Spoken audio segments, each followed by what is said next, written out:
நடிகை மும்தாஜ் அவர்களுக்கு இப்போ வரைக்குமே ஒரு மிகப்பெரிய ஃபேன் பேஸ் இருக்குது.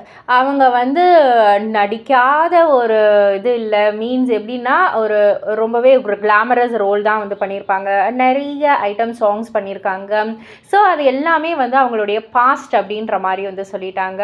இப்போ ஃபுல் அண்ட் ஃபுல் அதுலேருந்து நான் வெளியில் வந்துட்டேன் அப்படின்ற மாதிரி தான் அவங்க நிறைய இன்டர்வியூவில் சொல்லியிருக்காங்க இல்லையா? ஸோ அவங்க ரீசெண்டாக ஒரு இன்டர்வியூவில் ஒரு விஷயத்தை பகிர்ந்துக்கிட்டாங்க. அதாவது ஆட்டோ இம்யூன் சிஸ்டம் அப்படின்ற மாதிரி.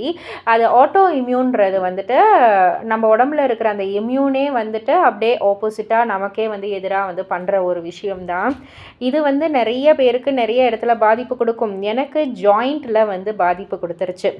ஆக்சுவலாக நான் இப்போ பாம்பேயில் இருந்தேன். ரம்ஜான் மாதம்தான். நான் பசங்களெல்லாம் கூப்பிட்டுட்டு ஷாப்பிங் போயிருந்தேன். ஷாப்பிங்கை முடிச்சுட்டு நான் வரக்குள்ளே என்னால் பயங்கரமான ஒரு பெயின். என்னால் கால் எடுத்து வைக்கவே முடியல.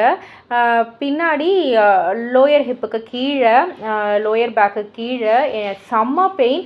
என்னால் காலை சுத்தமாக ஒரு அடி எடுத்து வைக்க முடியல. நான் அப்படியே இழுத்து இழுத்து நடக்கிற மாதிரி ஆயிடுச்சு. இது என்ன பேரலிட்டிக் அட்டாக்கா அப்படின்ற மாதிரிலாம் கூட நான் யோசித்தேன். ஆனால் பேரலைஸ்னால் வலிக்குதே இது எதனால் அப்படின்ற மாதிரி ரொம்பவே நான் யோசித்தேன்.